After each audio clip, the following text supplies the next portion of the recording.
Start करें sir? ठीक है। अच्छा।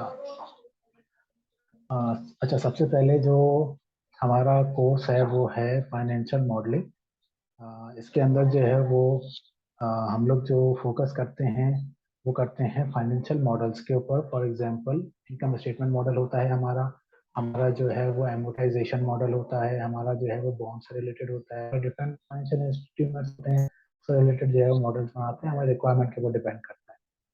ठीक है। अच्छा, हम लोग जो है वो एक शॉर्ट इसके ऊपर जो है वो प्रेजेंटेशन मैं आपको बताता हूँ कि इसके अंदर हम लोग जो है वो बेसिकली किन किन चीज़ों को फोकस करते हैं। हमारा जो है वो मेन फोकस होता है माइक्रोसॉफ्ट एक्सेल के ऊपर, जिसके ऊपर हम लोग मॉडल्स क्रिएट करते हैं।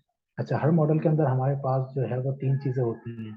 एक होता है मॉडल का input, second thing is model, and third thing is output. ठीक है। अच्छा, ये हमारा जो है वो एक प्रेजेंटेशन अभी मेरी स्क्रीन शेयर हो रही है, तो इसके अंदर ये जो है वो हमारे पास फ्रंट पेज है हमारा अपनी अकेडमी का।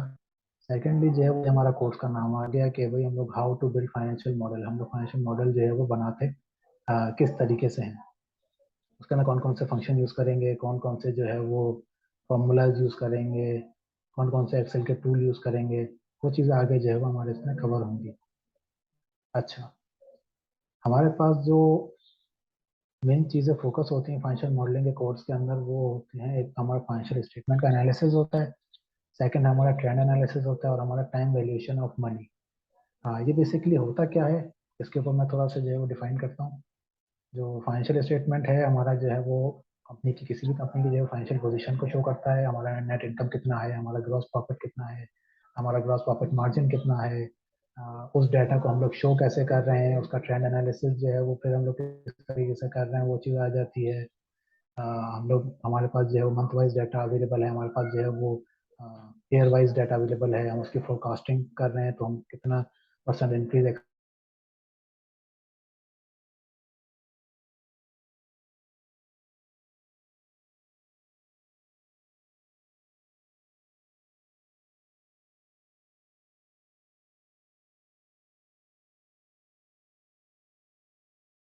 वो चीज़ टाइम वैल्यू ऑफ मनी का आ जाता है, जिसके ऊपर हम लोग पूरा एमोटाइजेशन मॉडल क्रिएट करते हैं कि हम लोग अगर इतने का लोन ले रहे हैं तो हम कितना पे करेंगे, उसका इंटरेस्ट कितना पे होगा, प्रिंसिपल कितना पे होगा।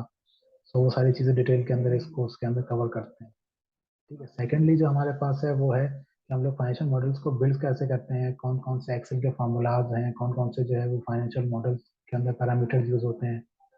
फॉर एग्जांपल हम लोग अगर फाइनेंशियल मॉडल की बिल्ड करने की बात करें, तो जैसे मैंने शेयर किया कि इनपुट होता है, एक आउटपुट होता है और एक मॉडल होता है। तो वो हमें आइडेंटिफाई करना होता है कि कौन कौन सी चीज़ें ऐसी हैं जो मुझे इनपुट में रखनी है, और कौन कौन सी ऐसी चीज़ें हैं जो मुझे आउटपुट में रखनी है, कौन कौन सी ऐसी चीज़ें हैं जिनका मुझे मॉडल क्रिएट करना है। मॉडल के अंदर बेसिकली सारी चीज़ें कवर होती हैं। आपका इनपुट और आउटपुट आपको डिफाइन करना पड़ता है कि मेरे इनपुट में क्या चीज़ें होंगी, आउटपुट में क्या चीज़ें होंगी।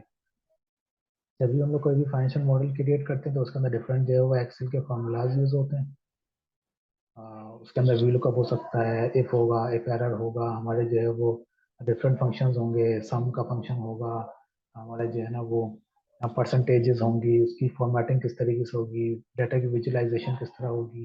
वो सारी चीज़ें इसके अंदर जो है, जब हम मॉडल बनाते हैं तो उसके पैरामीटर्स को हमें ध्यान में रखना है। अगर मैं इनकम स्टेटमेंट की बात करूँ तो उसके अंदर हमारा मेन फोकस होता है नेट इनकम के ऊपर या लॉस के ऊपर, टैक्स कितना देना है उसके ऊपर, ऑपरेटिंग एक्सपेंसेस क्या क्या है, किन पैरामीटर्स के ऊपर हमारा जो हायर मैनेजमेंट है वो फोकस करना चाह रही है, तो उन पैरामीटर्स को हम लोग आउटपुट के अंदर शो कर देंगे। इस चीज़ को फोकस करेंगे इस कोर्स के अंदर। और उसके आगे आएंगे तो फिर हम लोग जो है वो एक्सेल के अंदर जो हमारे पास व्हाट इफ एनालिसिस होता है, उसके अंदर जो है वो हम लोग कोई गोल एक्सपेक्ट कर रहे हैं किसी फाइनेंशियल अमाउंट का। फॉर एग्जांपल हमारा अर्निंग पर शेयर है कि वो इतना होना चाहिए, तो वो गोल सीक का एक फंक्शन होता है, वो हम लोग यूज़ करते हैं इसमें।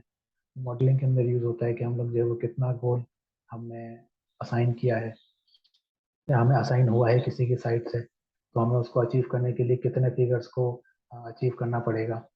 फॉर एग्जाम्पल किसी बंदे ने जो 1 लाख की सेल की है तो अब उसको टारगेट मिला 1,20,000 का, तो 20,000 का अचीव करना है तो उसको जो है वो गोल सी के थ्रू हम लोग इसके अंदर मेंशन करते हैं कि जो है वो किस तरीके से कितना परसेंटेज बनेगा उसका जब वो गोल अचीव करेगा। फॉर एग्जांपल एक कंपनी है, उसने कहा कि हम लोग इंक्रीमेंट दे रहे हैं 10%, तो हमारा जो बजट है वो आउट हो रहा है, तो हम कितना परसेंट दें कि हमारे बजट में आ जाए। तो वो उस तरीके से हम लोग कि हमका जो एक लिमिटेड बजट है उसके अंदर वो जितना इंक्रीमेंट जो है वो कितना परसेंट इंक्रीमेंट बनेगा किस एम्प्लॉय का, तो वो हमारा जो है वो ऑटो एनालिसिस में आ जाता है। डिफरेंट सिनेरियोज आ जाते हैं कि अगर जो है वो सेम सिनेरियो है तो हमारी जो है वो स्पेंडिंग कितनी होगी और हमारी जो है वो इनकम कितनी होगी।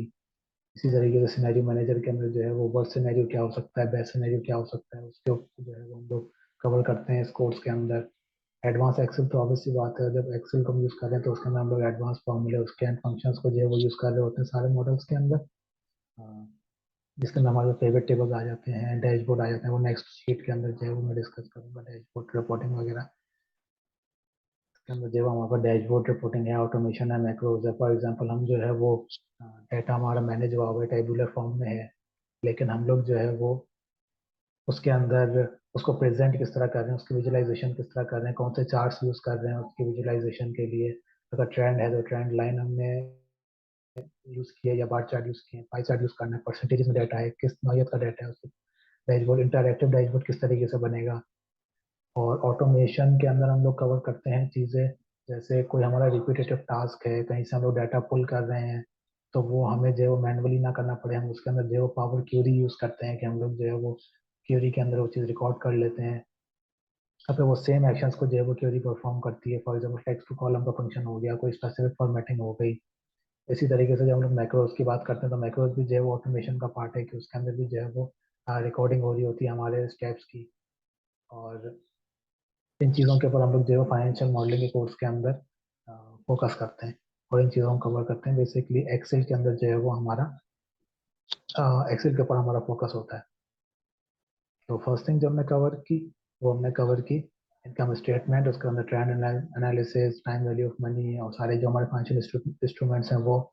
सेकेंडली हमने बात की हमने जो है वो किस तरीके से मॉडल बिल्ट होगा, कौन कौन से एक्सेल के फॉर्मूले यूज होंगे, उसके अंदर हम इनपुट क्या रखेंगे, आउटपुट क्या रखेंगे, मॉडल किस तरीके से बनेगा, वो पैरामीटर्स के अंदर वो चीज़ डिफाइन होगी।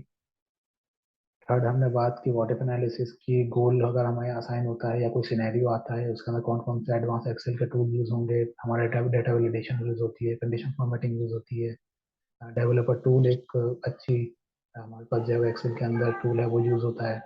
इसी तरीके से हमने लास्ट में बात की डैशबोर्ड रिपोर्टिंग की।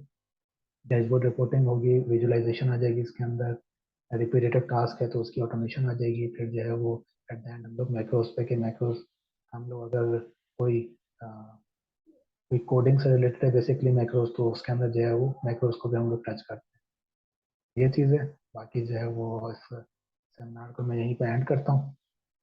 तो